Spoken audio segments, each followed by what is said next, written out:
दौंड तालुक्यातील यवतमध्ये मोठा तणाव, सोशल मीडियावरच्या पोस्टवरनं 2 गट आमने-सामने, गाड्यांची तोडफोड तर काही ठिकाणी जाळपोळ, पोलिसांचा मोठा बंदोबस्त तैनात। बाहेरच्या व्यक्तीनं चुकीचं स्टेटस ठेवल्यामुळे यवतमध्ये तणाव, मात्र परिस्थिती सध्या नियंत्रणात। बेकायदेशीर काम करणाऱ्यांवरती कारवाई होणार, मुख्यमंत्र्यांनी ठणकावलं।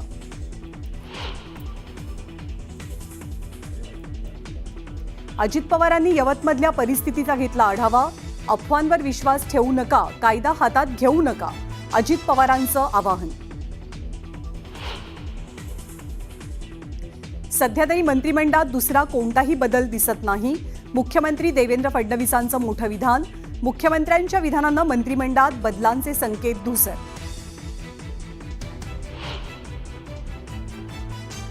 धनंजय मुंडेंसोबतच्या कोणत्याही भेटीत मंत्रिमंडळाविषयी किंवा मंत्रिपदाबद्दलची चर्चा नाही, मंत्रिपदासंदर्भात निर्णय घ्यायचा असेल तर आम्ही तिघे एकत्रित ठरवू, मुंडेंच्या मंत्रिमंडळातल्या एंट्रीच्या चर्चांवर मुख्यमंत्र्यांची स्पष्टोक्ती।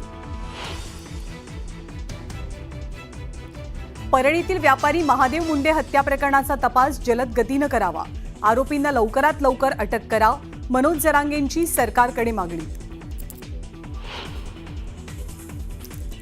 मुख्यमंत्री आणि उपमुख्यमंत्र्यांनी जो निर्णय घेतला तो आपल्याला मान्य, आपण नाराज नाही, खाते बदलानंतर क्रीडामंत्री माणिकराव कोकाटेंची पहिली प्रतिक्रिया। पुण्यात उपमुख्यमंत्री अजित पवारांची तुफान फटकेबाजी, तुमच्याकडून कोणतीही चूक होऊ देऊ नका, तर चौफुल्यांवरती जाऊन तडफडू नका असं म्हणत दादांनी खास शैलीत कार्यकर्त्यांना दिली तंबी। एटम बॉम्ब है, फटेगा तो आप इलेक्शन कमीशन आपको दिखेगा नहीं हिंदुस्तान। मतदान चोरी झाल्याचा राहुल गांधींचा आरोप, कुणालाही सोडणार नाही, राहुल गांधींचा निवडणूक आयोगाला इशारा।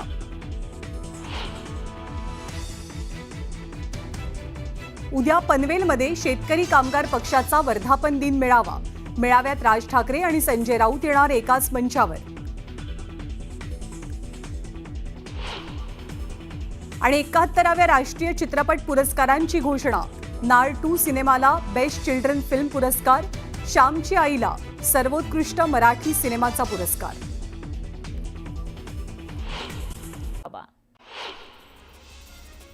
तुळजाभवानी मंदिरात आजपासून पुढील 10 दिवस फक्त मुखदर्शन सुरू राहणार आहे। मंदिराच्या गाभाऱ्याच्या दुरुस्तीकरणासाठी हा निर्णय घेण्यात आला आहे। दरम्यान तातडीनं काम पूर्ण करून प्रत्यक्ष दर्शन करण्याची मागणी, प्रत्यक्ष दर्शन सुरू करा अशी मागणी भाविकांनी केली आहे। मालेगाव बॉम्बस्फोट निकालानंतर मालेगावात पोलिसांचा कडक बंदोबस्त तैनात करण्यात आला आहे। शहरातील सर्व व्यवहार सुरळीतपणे सुरू आहे। दरम्यान नाशिक जिल्हा ग्रामीण पोलीस प्रमुख बाळासाहेब पाटील शहरामध्ये तळ ठोकून आहेत। बुलढाण्यामध्ये समृद्धी महामार्गाच्या संरक्षक भिंतीमुळे शेतकऱ्यांच्या शेतात मोठ्या प्रमाणामध्ये पाणी साचलंय, त्यामुळे शेती पिकांचं मोठं नुकसान झालंय। नुकसान भरपाई देण्याची मागणी शेतकऱ्यांनी केली आहे। वाशिम जिल्ह्यामध्ये गेल्या वर्षीच्या तुलनेत यंदा पीक विमा योजनेला शेतकऱ्यांनी अल्प प्रतिसाद दिला। पीक विमा काढण्यात 55% घट झाली आहे। शासनाने 14 ऑगस्टपर्यंत पीक विमा काढण्यासाठी मुदतवाढ दिली आहे।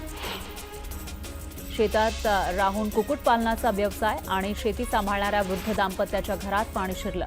साकोळी शहरातील जुन्या वस्तीतील तलाव फुटला, त्यामुळे मोठ्या प्रमाणामध्ये पाणी शेतात शिरलं। दरम्यान या वृद्ध दाम्पत्याला सुखरूप बाहेर काढण्यात आलं, तर पाण्याच्या प्रवाहात कोंबड्या मात्र वाहून गेल्या। चिपळूण MIDC इथल्या पंपाचं बिल थकीत असल्यानं महावितरणनं नगर परिषदेचे वीज कनेक्शन बंद केलंय। नगरपालिकेनं महावितरणनं थकवलेल्या करामुळे सबस्टेशनला टाळं लावलेलं होतं। यामुळे वीज पुरवठा खंडित झाल्यानं नागरिकांना मात्र नाहक त्रास सहन करावा लागतोय। 3 तास इथल्या लोकांना अंधारात राहावं लागलंय। धाराशिव जिल्ह्यातील दुष्काळग्रस्त भागामध्ये सरकारच्या वतीनं चारा लागवडीसाठी मोहीम राबवण्यात आली आहे। पुढील काळामध्ये चारा टंचाई भासू नये म्हणून पशुसंवर्धन विभाग आणि कृषी विभागानं हा उपक्रम राबवला। रायगड जिल्ह्यामध्ये आजपासून महसूल सप्ताहाला सुरुवात झाली आहे। 1 ऑगस्ट ते 7 ऑगस्ट या कालावधीमध्ये हा सप्ताह साजरा केला जाणार आहे। मंत्री अदिती तटकरे यांच्या प्रमुख उपस्थितीमध्ये माणगाव तहसील कार्यालयामध्ये सप्ताहाला सुरुवात झाली, तर महाड इथं मंत्री भरत गोगावले यांच्या उपस्थितीमध्ये छोटेखानी कार्यक्रम ठेवण्यात आला। अकोला शहरातील वाहतूक समस्या सोडवण्यासाठी पोलीस प्रशासन सक्रिय झालं आहे। वाहतुकीला अडथळा ठरणाऱ्या अतिक्रमण काढण्यासाठी पालिका आणि पोलीस प्रशासनाकडून कारवाई केली जाते। दरम्यान नागरिकांना सहकार्य करण्याचं आवाहन पोलिसांनी केलं। ठाणे जिल्ह्याच्या बेहरे खडवली ग्रामपंचायत सरपंचपदी गीता कडव यांची बिनविरोध निवड झाली आहे। निवडणूक प्रक्रियेला ग्रामविस्तार अधिकारी बीबी पष्टे यांनी सहकार्य केलं। बुलढाणा जिल्ह्यातील नियम धाब्यावर बसून शेतकऱ्यांना जादा दरानं खतं आणि बियाणं विक्री करणाऱ्या तब्बल 93 कृषी केंद्रांवर जिल्हा कृषी अधीक्षकांनी मोठी कारवाई केली। या कारवाईत 93 कृषी केंद्रांचे परवाने निलंबित करण्यात आले। मालेगाव बॉम्बस्फोटातील संशयित आरोपींची निर्दोष मुक्तता करण्यात आली। त्यानंतर नंदुरबारमध्ये हिंदू सेवा सहाय्य समितीच्या वतीनं मोठ्या मारुती मंदिरात महाआरती करत जल्लोष करण्यात आला। वाशिमच्या रिसोड तालुक्यामध्ये झालेल्या मुसळधार पावसामुळे तसंच नद्या नाल्यांना आलेल्या पुरामुळे शेतकऱ्यांच्या पिकाचं मोठं नुकसान झालंय। मात्र अद्यापही नुकसान भरपाई मिळालेली नाही, त्यामुळे शेतकऱ्यांनी नाराजी व्यक्त केली आहे। वाशिम जिल्ह्यातून जाणाऱ्या समृद्धी महामार्गावर ट्रकमधील 2,43,46,46,000 रुपयांच्या वॅक्सिनच्या 46 बॉक्सची चोरी झाली। या प्रकरणी कारंजा पोलीस ठाण्यात गुन्हा दाखल करण्यात आला।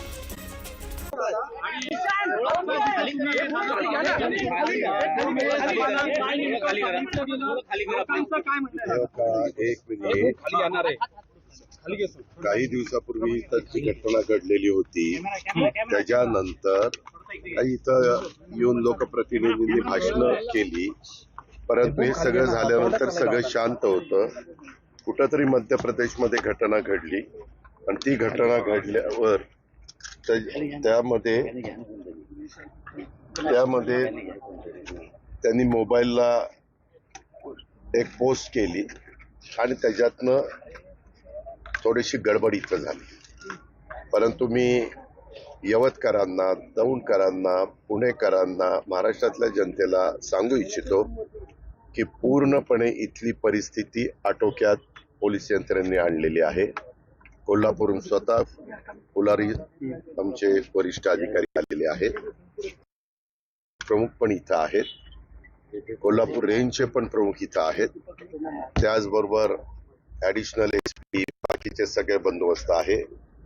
एक SRPची पण टीम इथं आहे आणि सगळं आता आटोक्यात आहे। आता मी काही सहकाऱ्यांना भेटलो, ते म्हणले की दादा, यवतमध्ये अशा प्रकारे कधीच घटना घडलेली नव्हती। आम्ही सगळे एकोप्याने जातीय सलोखा ठेवून या परिसरामध्ये राहत आलेलो आहे। आज बाजार असतो, आठवडे बाजार, परंतु आता आठवडे बाजार बंद झालेला आहे आणि मी इतरांना पण आवाहन करतो, आमचा पोलीस बंदोबस्त व्यवस्थितपणे राहील। अफवांच्यावर कृपा करून कोणी विश्वास ठेवू नका। माझे आपल्याही इलेक्ट्रॉनिक मीडिया, प्रिंट मीडिया, सगळ्या मीडियाला आव्हान आहे की या संदर्भामध्ये पण तो तुमचा अधिकार आहे, परंतु ह्या सगळ्या गोष्टी घडत असताना कुठंही आता इथं कुठं भीतीचं असं वातावरण नाहीये आणि परिस्थिती पूर्णपणे पोलिसांच्या कंट्रोलमध्ये आहे। त्याकरता आपण सगळे मिळून एकमेकाला सहकार्य करूया। मी यवतकरांना पण सांगू इच्छितो की ज्यांनी कोणी पोस्ट टाकलेली आहे त्याचा तसा बघितलं तर इथल्या लोकांशी फार काही जवळचा संबंध आहे अशातला भाग नाहीये। तो मला वाटतं नांदेडवरून आलेला आहे, म्हणजे काही वर्षापूर्वी, आणि तो त्याचं मला वाटतं बिगारीचं काम करतो, गवंड्याचं काम करतो। पण कधी कधी त्याच्या पाठीमागच्याच काळामध्ये काही घटना घडल्यामुळं थोडं काहींनी त्याच्या संदर्भामध्ये ॲग्रेसिव्ह भूमिका घेतलेली दिसते आणि इथं काही तोडफोड केलेली दिसते, नुकसान केलेलं दिसतं। त्याच्या संदर्भातले सगळ्या पंचनामे आणि इतर गोष्टी होतील आणि आम्ही पूर्णपणे ह्या सगळ्या परिस्थितीवर लक्ष ठेवून आहोत। राज्याचे प्रमुख पण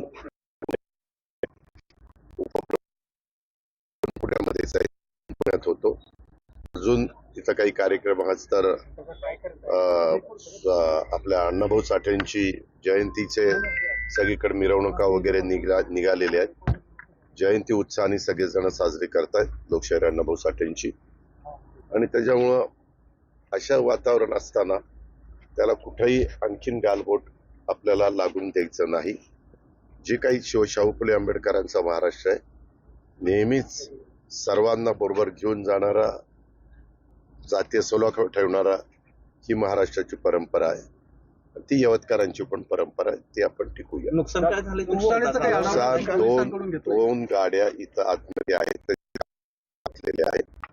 इथं काही सहकारी राहतात, त्यांच्याशी पण आम्ही चर्चा केली. ते म्हणले 30-40 लोकांचा मॉब आलेला होता आणि त्याच्यात काही घडलं, पण ते म्हणले आम्ही सगळेजण सुरक्षित, पोलीस नंतर आले, पोलिसांनी सगळं कंट्रोलमध्ये आणलेलं आहे. आपण पण बघताय की पूर्णपणे गावामध्ये परिस्थिती आटोक्यामध्ये आणण्याचं काम आमच्या पोलीस यंत्रणेने केलेलं आहे आणि त्यामध्ये सगळं काही व्यवस्थित होईल असा मला विश्वास आहे. सुरू होतं 25 तारखेपासून हे सगळं सुरू होतं. पोलिसांनी योग्य ती पावलं उचलली असं तुम्हाला वाटतं का? कदाचित हे नसतं झालं. एक मिनिट, योग्य ती पावलं उचललेली होती. काल पण भाषणं तो काही आमदारांची झाली, त्याच्यामध्ये पण कुठेही काही अडचणी येणार नाहीत अशा प्रकारची खबरदारी घेण्यात आलेली होती. फक्त आज जे काही मोबाईलला मध्य प्रदेशमध्ये घडलेलं कुठलं तरी एक फोटो टाकून काही बातमी त्यानं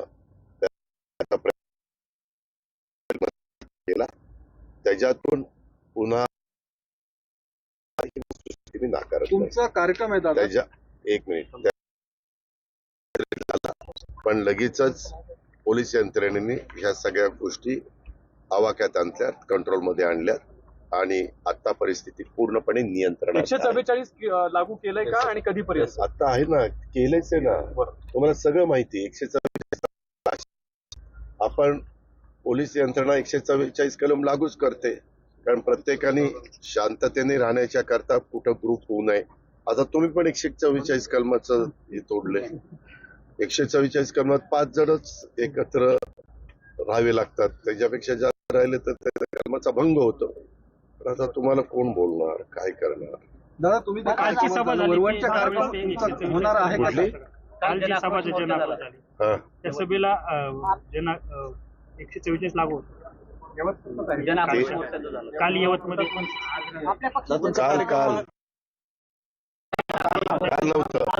काल नव्हतं, आज झाल्यानंतर लागू केलं आणि ते 48 तासाकरता आहे. दादा कार्यक्रम नियोजित कुठला? वरवटच्या हे का, परिस्थिती नियंत्रणात आहे, घाबरून जायचं. सगळ्या जनतेला आवाहन करेन, नागरिकांना, माझ्या सहकाऱ्यांना आवाहन करेन की आपण सगळ्यांनी जातीय सलोखा ठेवा, कुठल्याही अफवांच्यावर अजिबात विश्वास ठेवू नका. सगळी पोलीस यंत्रणा अतिशय बारकाईनं नजर ठेवून इथल्या सगळ्या परिस्थितीवर त्यांनी बंदोबस्त लावलेला आहे, परिस्थिती आटोक्यात ठेवण्याच्या करता, आणि यवतकरांनी पण त्याला प्रतिसाद दिला. हिंदू राष्ट्र देशाला थांबायचं नाही असं का